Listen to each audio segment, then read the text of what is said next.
Hey, Shalom, Makim Shalom. First and foremost, as always, I'm going to give all praise, honor, and glory to Yahweh, Bahashem Yahweh Shai, Bahashem Machakwadash. I would like to give double honors to the apostles, bishops, and elders of Great Millstone that taught us this truth, and that's what teaching this truth. And much peace, love, and salutation to the elect, beginning with the 144,000, all the way down to the large multitude that believes and who the Lord will deliver in these last days. To you all I say Shalom. I'm the brother Tazamah from the Great Millstone Dallas Camp, coming back today with another lesson. And I pray that this lesson will be edifying to the elect. And today's lesson is going to be entitled, Catching Hell is a Rite of Passage in This Truth. All right, catching hell is a rite of passage in this truth. All right, because, you know, as I got pulled up here in the book of Sirach, the 2nd chapter, all right, so hell is pretty much hell is ordained, you know, for the true servants of Yahweh B'Shem Yahweh Shai. You're not going to have this, you know, you're not going to have this fancy life. You know, you're not going to have everything go your way. You know what I'm saying? You're going to be down and low at times, and you're going to abound sometimes. But the Lord is going to have you in a particular position to whereas you're not going to be able to do it on your own, and you're going to need Him. Okay?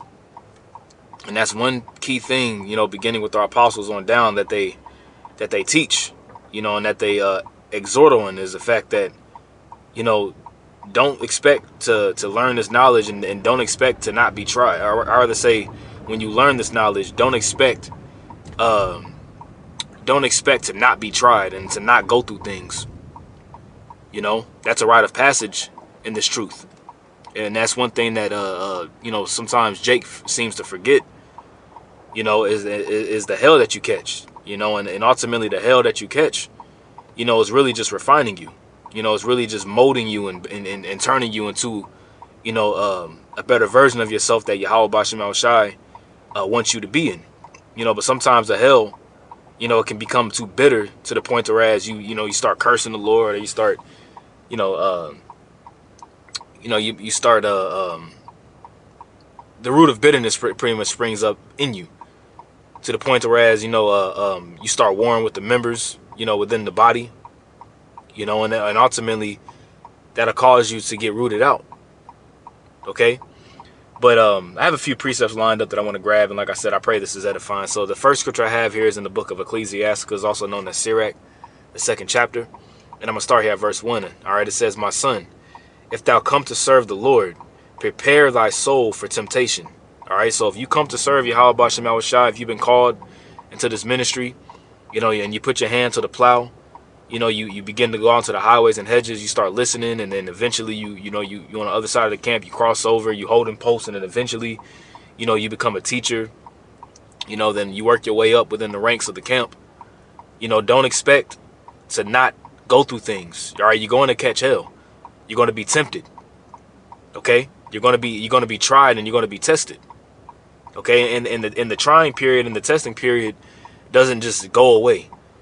You know, it's not like you're going to get tried one time and you get through the test and you go, whew, man, you know, that was hard. And then from that point forward, it's just, you know, smooth sailing. Nah, man, if anything, the tests get more intense as, you know, the longer and longer you're in this thing. You know, my short period of time being in, you know, it's not compared to the apostles, you know, it's not compared to the apostles, but you know, they you know, there's particular levels, there's levels to this thing, man. But it builds character, it builds, you know, experience. You know, seeing the things that my immediate elders, you know, have gone through, it teaches you character. As a matter of fact, let me get a precept real quick. This is the book of Romans 5, and let's see, Romans chapter 5 verse 3. It says, and not only so, but we glory in tribulations also. You see, we glory in our tribulations. We don't glory in our carnal possessions. We don't glory in our notoriety. We don't glory in our reputation, like some Israelites like to do. No, we glory, all right, in our tribulations. And that word glory is kalchami. Strong's G 2744. Kalchalmai. Kalchalmai, right? And it says to glory in a thing by a use foreign to classical Greek, right? It says, but the Latin says gloria in aliquo. But it says the main thing is to glory in a thing. So we glory, all right, in the tribulations that we go through. And that word tribulations is a thlipsis. Okay? Thlipsis. And tribulation here says what? It says properly a pressing together, pressure. So pretty much we glory in the straight gate. You know, we glory in the straight and narrow way, which is not comfortable. But you got to find glory in the hell that you catch. You know, you could be going through something and it'd be like, man, you know how, you know, in the flesh, you could be so much stressing, but you got to always remember to pray to Yahweh Shem Shai, and he'll give you a sign. You know, you may see 144, you know, and you know, it causes you to praise Yahweh Shem Shai. And at the end of the day, you know, you going through something, you know, shows that Yahweh Shem Shai is dealing with you as a son. Like it says in the book of Hebrews, the 12th chapter. You know, the Lord loves who he chastises, man. Okay, it says oppression, affliction, tribulation, distress, straits. You see that? And that doesn't mean that, you know, you going through hell and you over here walking around whistling like the Mickey Mouse gif. You know, you over here skipping all over the place, and you know, in that damn Pharrell spirit, you know, because I'm clap along if you feel. We're not in that vibe. Okay? That's not what it's talking about. But you understand why you're catching hell. Right? So it says, and not only so, but we glory in tribulations also. See that? It says, knowing that tribulation worketh patience. You see? So when you're going through oppression, when you're going through straits, when you're going through your tribulation, that brings forth patience. And that word patience means to suffer. It develops endurance. You know, whenever you're fighting, if you don't have any endurance, you know, whenever you're fighting, if you're not running, you know, doing your road work, you know, hitting the heavy bag, and, you know, getting your endurance up in the fight, you know, if your legs ain't underneath you, man, you're going to tire out. And eventually eventually your opponent is going to knock you out or stop you. You see, but whenever you develop that endurance, whenever you do that road work, it's not easy. You know, in your mind, it's really it could be mentally tiring, but you got to fight through that. We have to fight through that. Especially with us being in the last stretch right now. You know, we at the last stretch of this thing, man. This thing, you know, the Yahweh Shem Shai is getting ready to close this thing up. Right? It says, in patience, experience. You see that? And that word experience, all right, means to be tried out. Okay? That's what the word experience means. You know, so when you have somebody, you know, that's gone through something, you know, they've gone through a particular thing, they got the experience to be able to help somebody else get through it. You know? It says, and experience hope. You see that? And with that experience, when you get through it, you can help somebody get through it. Right? It builds your character. It also strengthens, it builds up your faith. It builds up your confidence. You see? But you have to go through something. You got to go through something to be able to develop these qualities, man. And it doesn't happen overnight. Okay? Or, you know, the scriptures say the things that are written aforetime are written for our learning. So you read particular examples in the scriptures of our forefathers going through particular things. You know, these things are written as examples for us today. This is 1 Timothy chapter 3. I'm sorry, I think it's 2 Timothy actually. 2 Timothy chapter 3, verse 10. It says, but thou hast fully known my doctrine, manner of life, purpose, faith, long-suffering, charity, patience, persecutions, afflictions, which came unto me at Antioch, at Iconium, at Lystra. So he's like, man, look, you know all you pretty much know the doctrine the doctrine that I teach, you know the manner of life that I had among you, right? The faith that I have showed amongst you, the charity, the long suffering, the patience, the persecutions, all these various different things, you know it, you've seen it. You see, because the Apostle Paul, hey man, when Yahweh Shai knocked him off that horse and he received very glorious revelations, hey, that came with a price. Remember, the scripture says that he got a thorn in his flesh so that he wouldn't be puffed up for the abundance of revelations that he received, for lack of better words, you know, roughly paraphrasing. You know, it was a rite of passage. You see, it says what persecutions I endured. You see that? What does that word endure means? All right, that word endure says, that word in the Greek is hupafero, hupafero. Strong's G 5297. Hupafero. Hupafero. Hupafero, right? And it says to bear by being under. Excuse me, I read it wrong. It says to bear by being under. Okay, I read it right. To bear by being under. Bear up a thing placed on one's shoulders. You see that? So just imagine you have something heavy on your shoulders, man, and your job is to keep being able to stand up, to lift it up. It says to bear patiently, to endure. You see, and the scriptures say what? Psalm the 55th chapter, cast thy burdens upon the Lord. So whenever you in a time, in a position to endure, the best thing to do is to pray. Pray to Yahweh B'Shem Al-Shah, not necessarily, pray to Yahweh B'Shem Al-Shah, not necessarily for him to take the burden away, but that he gives you the strength to be able to endure it, or not, that pray to the Lord, that, he gives you the strength to be able to endure what you're going through versus asking the Lord to take it away, because ultimately you're going through it for a reason. Okay, that word is, the root words, when you break it down, is hupo, right, to be under. And then ferro is to carry under. So it literally means to be like carrying underneath, right? It says, which persecutions I endured, right? It says, but out of them all the Lord delivered me. You see that? That's the key. Out of those persecutions, out of those tribulations, Yahweh B'Shem Al-Shah delivered him out of it. Just as Yahweh B'Shem Al-Shah can deliver us out of the situations that we have to go through, the hell that we catch, but it's all for a purpose. Once again, verse 12, it says, yea, and all that will live godly in Hamashiach Yahweh Shai shall suffer persecution. That's a rite of passage, man. You're going to be persecuted. You're going to be hated. You're not going to be liked. And things aren't going to go your way. Your family situation is not going to be the best. Your money situation is not going to be the best. Your living arrangement is not going to be the best. Your car might not be the best. Your house might not be the best. You see? And then even in these scenarios and situations that are all named, things can go left. Things can go left very, very quick.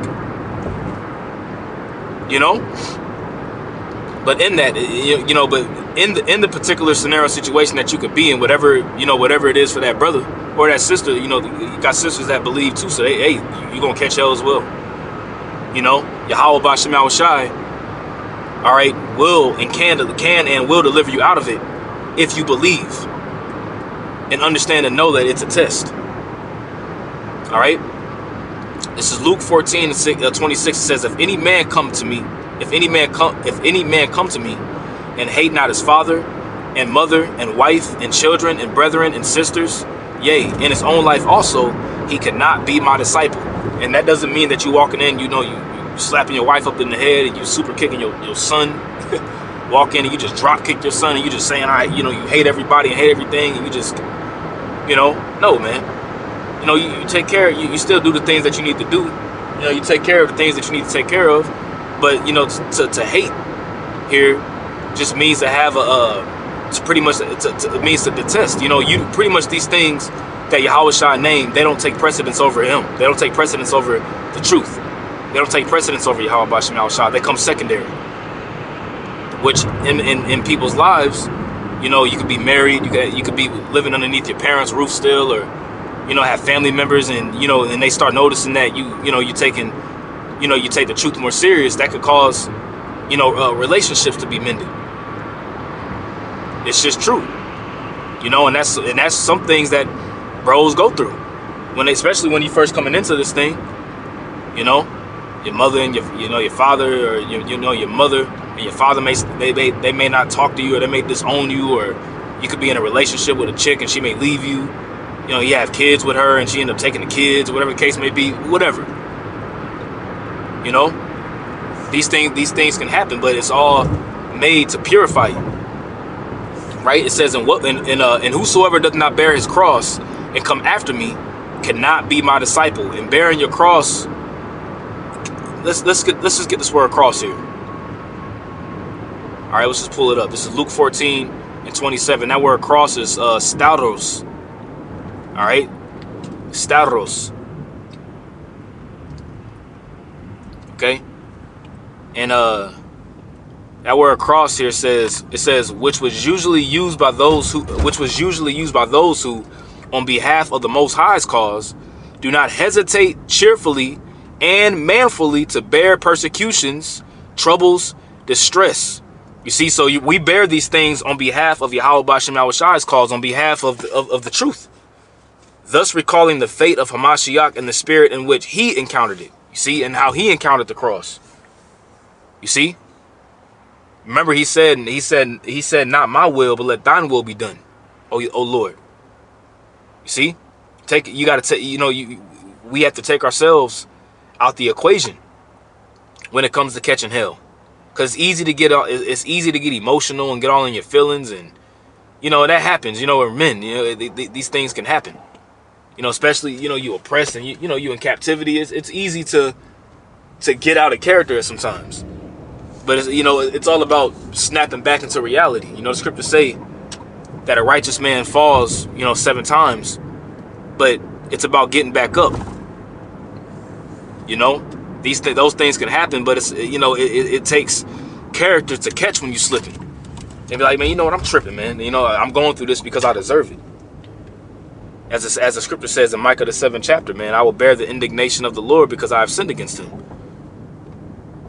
You see, it's the book of Psalm 34, verse 19. It says, many are the afflictions of the righteous. You see, many. You see, many die. The scripture says, don't think it's strange concerning the fiery trial, which is to try you. I believe that's what 1 Peter 4:12. Don't think it's strange whenever you catching hell. Don't think it's strange whenever you in a weird situation. It's like, damn, how the hell did I end up here? Hey, what's that scripture in James real quick? Let me get that real quick. James 1.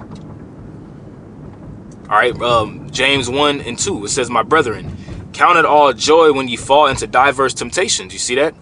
You got to count it joy when you fall into various different scenarios and situations. Diverse temptations. Diverse means many or different. And boy, oh boy, can you fall into some different types of temptations. It says, knowing this, that the trying of your faith worketh patience. And it's pretty much recounting the same thing, okay, that we read in the book of Romans, the 5th chapter. It's pretty much recounting the same exact thing. The trying of your faith, it builds patience. It builds patience, and it builds character ultimately at the end of the day. Where was we at? Oh, let's go back to Psalm 34. So this is back in Psalm 34. All right, verse 19. It says, many are the afflictions of the righteous, right? Or persecutions of the righteous, the tribulations of the righteous, right? It says, but Yahweh delivereth him out of them all. You see that? The Lord, Yahweh B'Shem Yahushai, will deliver you out of those temptations. You see, because he's the one that will place it upon you. You see? Hold on.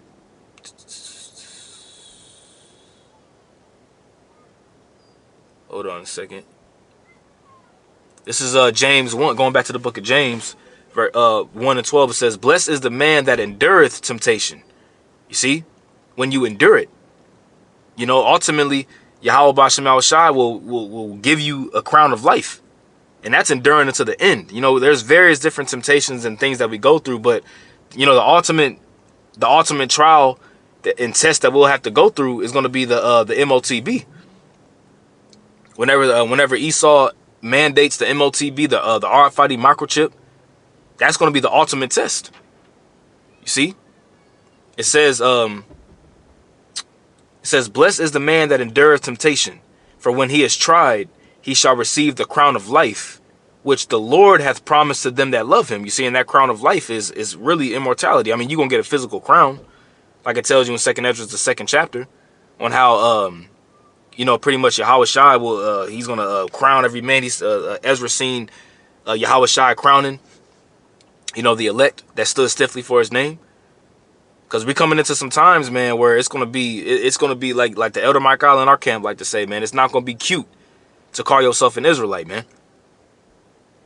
As you have a lot of individuals that make this truth about being cute, about gathering a name for yourself on this side, fame and glory and glitz and glamour on this side. When this shit, when it's nothing but just sugar coated shit. This world is sugar coated shit, man. Okay. Real talk, man. This world is sugar coated shit, man. You put sugar in shit, man. It ain't gonna be brownies. That's what this world pretty much offers, man. It's a false reality. All right. We don't even have glory on this side, man. Yahweh Bashim Shai calls us worms. Thou worm, Jacob, which means man, we insignificant here, man. The only reason as to why we're here and that we're doing what we're doing is because Yahweh Bashim Shai, all right, through Yahweh Shai, we have the power to be able to know what we know, and he's enabled us, man. That's it. Other than that, man, we're nothing. We're dust. Okay? That's why the scripture says, why is earth and ashes proud? Right? Back in Sirach 2, it says, set thy heart aright, and constantly endure, and make not haste in time of trouble. You see that? You got to set your heart, get your mind right. The scripture says in 2nd Ezra, the 14th chapter, it says, set thine house in order. Set your mind aright and constantly endure and make not haste in time of trouble. You see, because it's easy to just run away from the hell. You run away from the hell, you end up falling out the truth or whatever the case may be. You end up falling out the camp, and then you start blaming Yahweh Bashim Yahweh Shai on as to why you're not, fulfilling your dreams and your aspirations in this world. I just feel like I could just do more. I feel like I could just do more and be better for myself. When here, even before the truth, you was whack as hell. I'm just gonna do my own thing, man. I just gotta find my own lane. All right, you making haste in time of trouble, right? It says, cleave unto him, and depart not away, that thou mayest be increased at thy last end. You see that? So when you going through the hell, okay, Yahweh Bashim Yahweh Shai will increase you if you endure it. You see? It's just like gold. When you put gold through the fire, okay, gold, when you put it through the fire, it's going to come out on the other end. Sometimes you got to purify it again and again and again. And to the point whereas that gold is going to be melted down pretty much to its purest form. To the point whereas you can see a reflection of yourself in it. You see, but it has to go through extreme pressure. It has to go through extreme heat and pressure. Okay, to be able to get it down to that fine level. Okay? So it says, cleave unto him and depart not away, that thou mayest be increased at thy last end.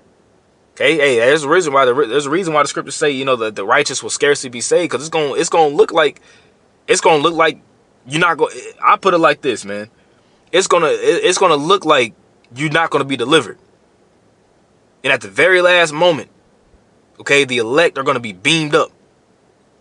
Okay, at the very last moment, I'm talking about the missiles gonna be coming. The message of the missiles is gonna be heard out. You're gonna see the missiles being shot up into the atmosphere. And that's when, praying, we're going to be praying to the Lord, praying to the Lord that he delivers us, and the elect are going to be saved. Lord willing, be of that number. It says, whatsoever is brought upon thee, take cheerfully, and be patient when thou art changed to a low estate. You're not going to be in that position forever, but you got to be patient. You see, you got to understand and accept the fact of what Yahweh Bashim Yahweh Shai is doing. You see, it says, whatsoever is brought upon thee, take cheerfully, and be patient when thou art changed to a low estate, man. Be patient. Suffer it. Because it's building character. Verse 5, it says, for gold is tried in the fire, and acceptable men in the furnace of adversity. You see? Hey, count it an honor to go through the furnace of adversity, man. And what does the scripture say? Isaiah 48. It says, behold, I have refined thee, but not with silver.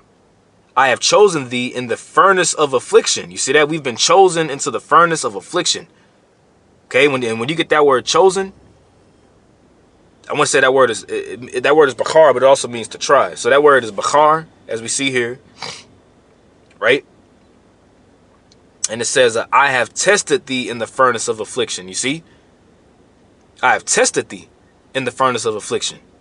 And we all got to go through that furnace, man. We all got to go through that furnace. We got to go through the refining pot, the crucible, if you will. You see? To be tested or to be tried, right? What's that proverb? As a finding pot is for silver, so the Lord. Let me see. Yep. So Proverbs 17:3. The finding pot is for silver, and the furnace for gold, right? As we made the point earlier. But Yahweh trieth the heart. You see, Yahweh B'Shem Al Shai, he gonna test your mind. You see, just as you put gold and silver through the fire to try its metal, yeah, that's what the Lord does to our minds, to see if you're gonna crack. To see if you're gonna be hey, the scripture says that Satan had desired to sift you. And that word sift means an inward agitation. And who controls Satan? Who tells Satan what to do? Yahweh B'Shem Yahushua does. Look at Job's story. Satan was commanded to go out there and to plague Job. He just told him not to kill him. But Job lost everything. He had it all and he lost it all. But at the very end of it, he was increased at his last end because he got it back and some. You see? Verse 6. It says believe in him, and he will help thee. Order thy way aright and trust in him. Ye that fear Yahweh B'Shem Yahushai, wait for his mercy. You see that? Not trying to gather your own kind of carnal victory on this side. No, we gotta wait for the mercy of the Lord, man. The scripture says, wait ye upon me until the day that I rise up to the prey. It says, and go not aside, lest ye fall. See that? And that's going some other kind of way. As it says in John the 10th chapter, pretty much for roughly paraphrasing, he that goes any other kind of way is a thief and a robber. You gonna fall. You see? Trying to make this truth about you and trying to change the doctrine and, trying to, all that bullshit, man, you gonna fall, man. Cause you going a way that wasn't taught unto you. It says, ye that fear Yahweh B'Shem Yahushai, believe him, and your reward shall not fail. Ye that fear Yahweh B'Shem Yahushai, hope for good, and for everlasting joy and mercy. Look at the generations of old, and see, did ever any trust in the Lord, and was confounded? And the answer is no. Or did any abide in his fear, and was forsaken? The answer is no. Right? Or whom did he ever despise that called upon him? And the answer is nobody. You see, especially those who have their mind aright, and walking in the ways of the Lord. Yahweh B'Shem Yahushai is going to hear you. Your request will be made known unto the Lord, man. Okay? Not if you're not taking this thing seriously, man, you're not going to be heard. And we want to make sure that we are heard. Especially in the times that we in right now, man. I know I want to make sure I'm heard in that day. Anytime that I call upon Yahweh B'Shem Yahushai, man. Psalm 31 verse 7, it says, I will be glad and rejoice in thy mercy. You see that? For thou hast considered my trouble. You see that? The Lord considers our trouble. He sees the trouble that we're going through. He sees the hell that you catch and he put it upon you. He sees, but he's looking at you and seeing how you respond to it. Thou hast known my soul in adversities. To be known in adversities is heavy. That's why it says in John 10, it says what? The Lord knoweth them that are his. That word known is yadai, to know. See? And when you know someone, man, it's like an intimate relationship. I know this person. Take notice of, regard. It says that he's going to, matter of fact, let me get this ended off on this one. He's going to regard the prayer of the destitute. Psalm 102 and 17. He will regard the prayer of the destitute and not despise their prayer. You see that? And that's why it's important to pray, pray, pray. You see, how about Shema Shai just going to cast our prayers aside and just, nah, man, he wants you to pray. He wants you to call out. And he's not going to despise our prayer, man. You see the Lord working. Hey, the Lord is working a mighty work in these last days, man. You know? So that's it. You know, I just wanted to do a quick lesson on this. I pray this lesson was edifying to the elect of Yahweh B'Shem Yahushai. Once again, I want to give all praise, honor, and glory to Yahweh B'Shem Yahushai, B'Shem Hakudash. Double honors to the apostles, bishops, and elders of Great Millstone that taught us his truth and that's what teaching his truth. And much peace, love, and salutation to the elect. Until next time, Lord.